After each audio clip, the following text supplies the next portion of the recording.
Good evening. Today is Friday, April 10th. Thank you for joining us for another virtual town hall. As of today, we now have 5,836 cases in Ohio, with 22 cases right here in Greene County. I want to talk a bit about flattening the curve. We've done a great job of flattening the curve. I feel so relieved that the new model shows up to 1,800 cases per day.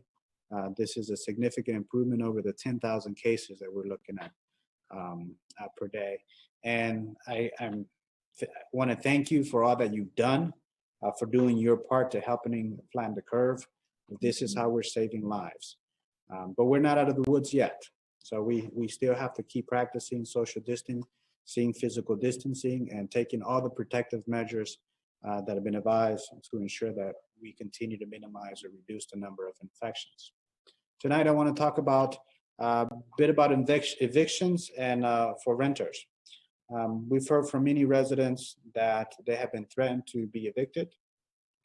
And I want you to know that you have rights. And the only way to get evicted here in Ohio is through the courts. It is illegal for landlords to do any of the following to remove a tenant: physically forcing them out of a property, threatening to hurt them if they don't leave, removing their belongings without permission, turning off gas, electric, or water at the property, changing the locks, or altering the property to make it unlivable. So you have rights.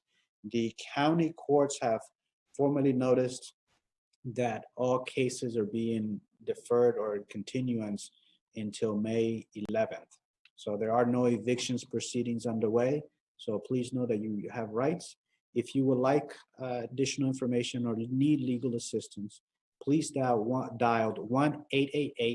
1-888-534-1432, or you may visit their website at www.legalaidline.org. And this information has been provided by Able Legal Services.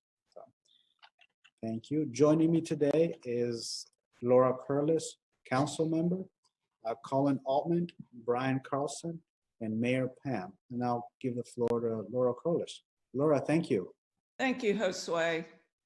Well, Fire Chief Colin Altman has inspired me a little bit with his backgrounds of the British royal family. So it must go notice that in Great Britain, the Prime Minister ordered all pubs closed for the first time in their history due to COVID-19, something that did not happen in the Great Plague of 1665, nor in 2 world wars. We live in unprecedented times. The governor discussed some hopeful developments this week. First, we may see the crest of the curve. Second, people are rethinking all the programs that benefit people. And I was so happy to see that modifications to Medicaid benefits are being made. And on April the 7th, by Medicaid eligibility procedure letter number 150, which you can find at coronavirus.ohio.gov, that there was a lot of relaxation of various rules to enable people to keep their benefits so that healthcare for the most vulnerable is at a level that we would like to see it at this time. Third, the state leadership is starting to look beyond stay at home. Now, this is likely to go on for a long time. No one knows. And we have to, as Dr. Atkins says, tolerate ambiguity. However, state leadership is working on a long-term strategy for economic recovery, and this is good news. Your sacrifices are working. Also, positive things are happening locally from a state rule change. If this matters, but it matters a lot to our local businesses, you can now carry out adult beverages with your food orders. This will make it possible for many businesses to continue to offer delivery service. To help our businesses, remember to buy local as much as you can, and visit the Yellow Springs Chamber of Commerce website for updates on business services that are available in Yellow Springs. Finally, if you have any needs, please connect to resources that are available. You're going to hear more tonight about the Neighborhood Block Contact Program of the Yellow Springs Community Foundation. If you need something, ask someone. We will help. Thank you, Josue. Back to you. Thank you so much, Laura. Chief Colin Altman. Thank you very much, Josue. Miami Township Fire Chief Colin Altman coming to you live from beautiful Castle Gandolfo here in Italy, the official summer residence of the Pope. I'm here with His Holiness. He's off camera right now. He can't make it, but we want to wish you all, those who celebrate and observe it, a happy Good Friday. And I want to echo just what Josue and Laura have said and congratulate people. We here in Ohio are winning the battle against COVID-19. We are in a much better position than we could have been and than what people thought we would have been. When you look at our neighboring states, especially the ones that are very similar in profile, Pennsylvania, Illinois, and I know Illinois doesn't border us, but it is neighboring. Michigan, they're all have far more cases because they were late to the bandwagon. Governor DeWine, Dr. Acton, they took action right away and communities across the state followed. But most importantly, our residents have taken action. And, you know, I get to be up here 3 times a week and tell you to cover your cough and remember your mask. But tonight I just want to say good work. We have really had to struggle with something that we're not used to in this generation. And a lot of people will say, okay, you've got to stay home, but at least you've got your TV and you've got the internet. This is true. But it's a completely unusual thing for most of us to not go to work, to stay home, to have to cover your face when you go outside. And most of us have done it and continue to do it. And hopefully we'll continue to do it until this battle is won. So good work, everybody. I congratulate you. Let's keep it up. As always, be safe, be kind, be hopeful. If you need us at the fire department, give us a call, 911, or just call us on the non-emergency number at 767-7842. I also want to give a big, huge thanks to all the residents who have sent us notes thanking us for our service and bought us lunch and delivered these amazing raspberry tarts today. So thank you guys. We appreciate it. And back to you, Josue. Colin, thank you so much. Chief Brian Carlson. Thank you, Josue. Good evening, everyone. I just have a few sentences to complete. So if it's okay with everyone, let's take 10 seconds and in silence and think about all those whose lives have been affected by this horrible tragedy that we are in the middle of a battle of.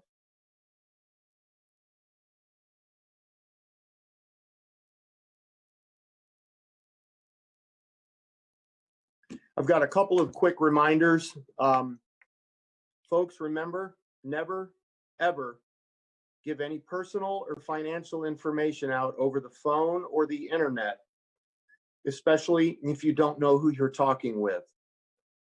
Regarding public safety, just a few reminders as well. Remember our physical distancing with others. I'm noticing publicly that has increased, and we're doing very well with that.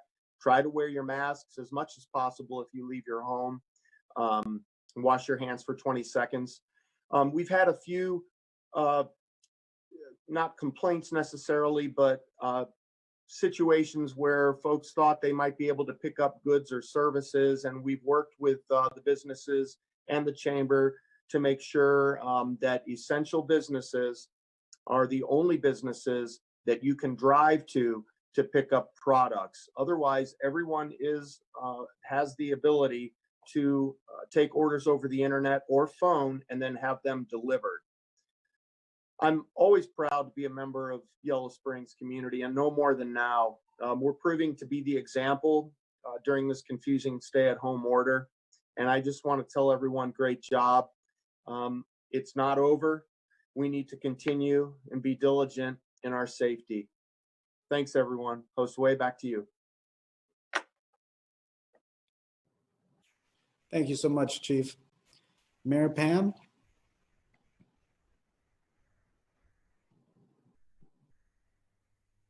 Okay. We have a list of questions that have come in, and we will now open the floor for questions. We have 3 that have come in already, and we have the first question. This is a question we missed last time, and this is an appropriate question for both Chief Altman and Chief Carlson. What are the current village guidelines for first responders' families for a responder who has been exposed to COVID case but do or do not develop symptoms? Chief, do you have any words on that question?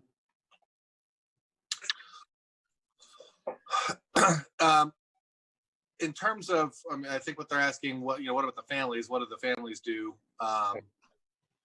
The individual responder, at least I can speak for fire rescue, if they are exposed and, significant exposure, we're exposed to the potential for it all the time, but whether or not it's a significant exposure is the key. And the significant exposure, if that happens, the member or the crew will perform decontamination as they're supposed to, and they contact either myself or the assistant chief. We're both the infection control officers.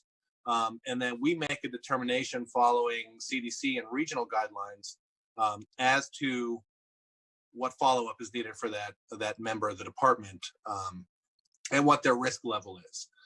So for instance, with the crew that we recently had who transported the gentleman who was tested positive, because he was so forthcoming with his information to the 911 dispatcher, the crew was prepared, was fully outfitted, and had no exposure. In the case that a crew may not know or a patient may not even know, they still have minimal levels of protection, but depending on what position they were in the ambulance, what the patient's situation was, then we take it from there and follow basically an algorithm on what we do. And it does include notification, obviously, of the employee and their family. The employee may have to quarantine depending on different situations and the level of exposure. We work also with our medical director and our occupational health provider to make those determinations. And hopefully that's done before the member of the department gets back to their home at the end of their shift.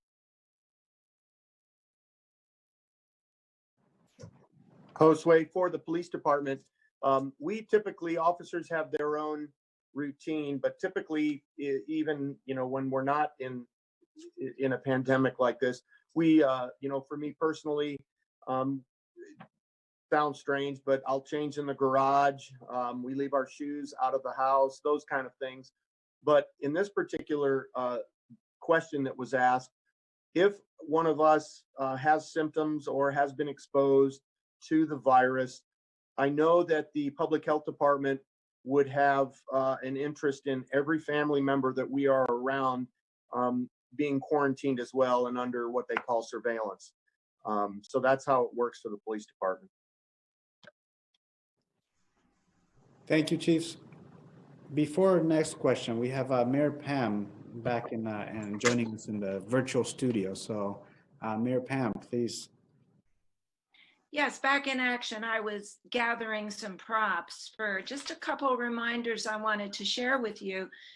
On Wednesday, I gave you some information about voting in the primary if you hadn't done that already and getting your ballot in. And don't you know, just the next day in the mail, I received a postcard, as I'm sure many of you might have, reminding us of the 3 different ways we could request our ballots and so forth. I've already got mine in, but if you haven't and you got one of these, you can check it and make sure that your vote counts. There's still time. It's going to be close, but there's still time because the ballot can actually be delivered on election day in person, or it can be postmarked by the day before, which would be April 27th, and it will still count. So don't forget to vote. Next, as Councilwoman Curlis said, there would be some comments about the Neighborhood Block Contact Program, NBCs. I'm an NBC, and I want to remind you that on our April 2nd edition of the Yellow Springs News, there was a map cleverly drawn up from the crude drawing I had done by Matt at the Yellow Springs News. And it also lists all of the 31 different zones into which this map has been divided. If you have not already been contacted by your NBC, and many of you have, you can expect that to happen soon. NBCs are individual folks. They have different styles, but the main goal is to make sure that the survey gets in your hands. It was in the Yellow Springs News a couple of issues ago, so that we can assess your needs. This is the whole point of meeting with you 3 nights a week, Monday, Wednesday, and Friday, to let you know, to keep you informed, to have your government and the folks who take care of the safety needs of our villagers front and center, to answer your questions and remind you yet again of things we are doing to keep our villagers organized and safe. So if you haven't found a survey on your door or somewhere under a mat, or maybe this weekend it will arrive, and if you have any specific needs, you can reference the paper that you received. You can call the Yellow Springs Community Foundation, which is acting as our clearinghouse. That number, 937-767-2655, 767-2655, or send an email to yscf@yscf.org. Your questions will be forwarded to the proper person, I promise you. And if it's not, I'm in the Red Book. Give me a call. So with that, I will send it back to you now, Josue, for more questions, and then I can finish up in a bit. Excellent. Thank you so much, ma'am. All right, moving on to our next question. I think all of us could have something to say on this one. The question is, do you still have to stay 6 feet apart or practice social distancing if you are wearing a mask? And the answer is yes. Don't see the wearing the mask as the thing that's going to keep you from getting anything. It's still important to practice all those basic protective measures: washing your hands, keeping your distance, coughing in your elbow, all those things that we all talked about here, and that our fire chief, Colin Altman, has gone in great length and detail to explain all the ways that you can protect yourself and those around you.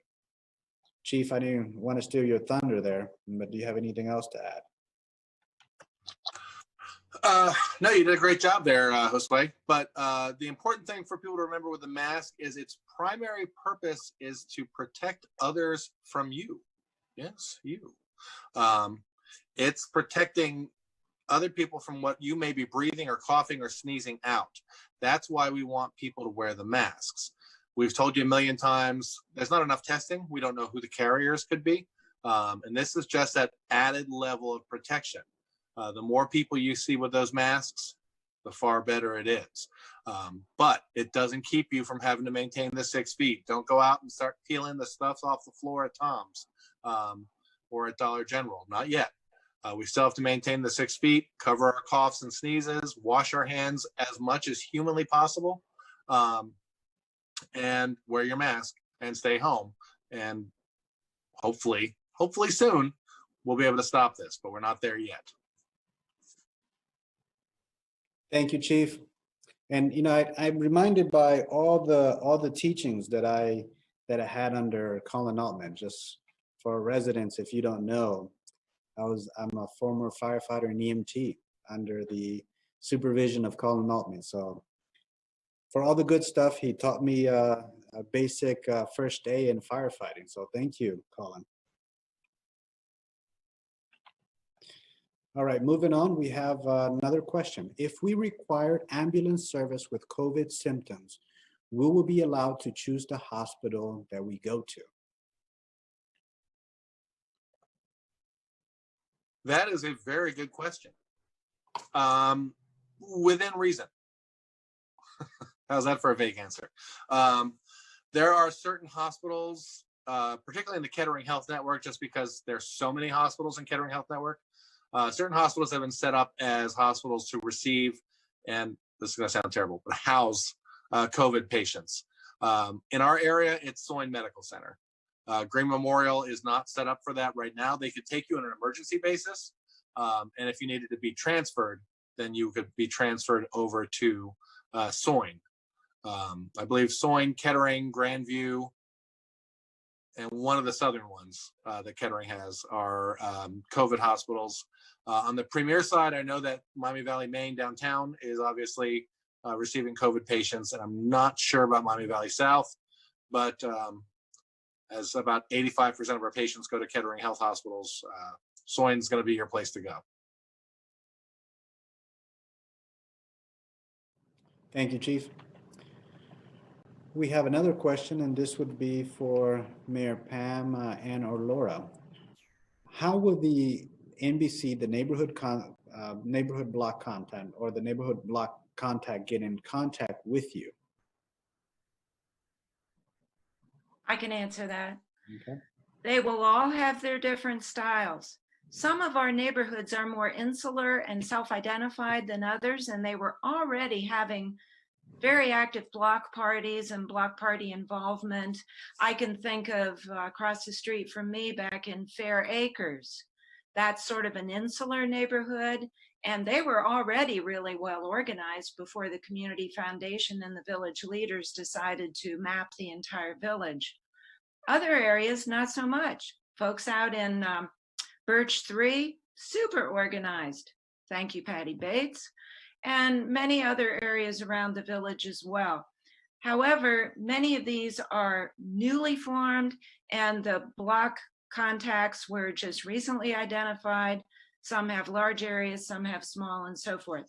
To your question, they will notify you by, first of all, you will get their information from the newspaper from, again, that May 2nd issue or April 2nd issue that lists all the block contacts and their phone numbers.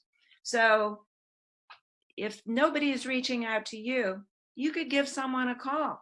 You could also fill out your survey and say, my needs are none. I'm fine, don't need anything. And you very well may not be contacted. We'll leave you alone. But as I walked around the neighborhood, I took my forms around, I slipped them under mats, I stuck some indoors, I gave some to folks who were out on the beautiful weekend last weekend. Each block contact will take a different approach. And again, some have already done this, others will be doing it this weekend. So just stay tuned. And if you haven't heard and you still want to know, I'm in the Red Book, give me a call and I'll let you know. Does that answer the question, Josue? Yes, I think it does. Thank you. All right. Okay, that's it for the questions. So we'll end our virtual town hall, but before we go, I want to say thank you for joining us again, and we're going to hear from Mayor Pam for a closing message. I just want to say, I've been walking around my yard a lot this weekend. I've been walking around the neighborhoods. I have not given up on the Yellow Springs wave, certainly on my north end of town. And every now and then I find pockets of participation. The first couple weeks I was going out in front of my house, I was standing out there ringing a bell, shaking a shaker. Then I found some buddies around the corner on Winter Street who were doing the same thing, so I walked around and joined them. And then thanks to the Yellow Springs News, I heard what was going on probably about the 400 block of High Street, and I walked over there last night, and by golly, there were about 5 houses participating in the wave. And they were chatting and they had drums, and it was wonderful. I hear there's action on Stafford Street too. So I've been out walking around in my neighborhood a lot. And I'm also, as I do that, noticing the beauty of what's happening around us in the springtime. The forsythias coming out, the hyacinths. I've got 6 or 8 tulips up today for the first time. It's beautiful, the colors, the birds. I don't know about you, but I'm noticing more birds this year than I have in a long time. A robin's making a nest on the bend in the gutter pipe of my neighbor's house, and it's fun watching her set up shop. This weekend, many of you will be participating in some of the different traditions that may be part of your home and part of your faith. Perhaps you were involved with the Jewish Passover. If you're a Buddhist, I know this is a particularly good time of year to be doing sitting meditation or walking meditation and hearing all those wonderful sounds I was just describing in the morning, the birds and so forth. For our Islamic friends, if you happen to be a Christian, if you're of the Christian tradition, this is a very important weekend for you with Easter. So there are many traditions we celebrate in our village, and whichever one to which you subscribe, if any, may you find peace in what you're doing. May you enjoy the beauty of nature. Take an extra look around your yard, wave to your neighbor at 6 o'clock, and be thankful for all that we do have. And with that, I wish you a lovely weekend from the bottom of my heart. Josue. Thank you, Mayor Pam. And with that, we wish you a good night. Go in peace and love. Thank you.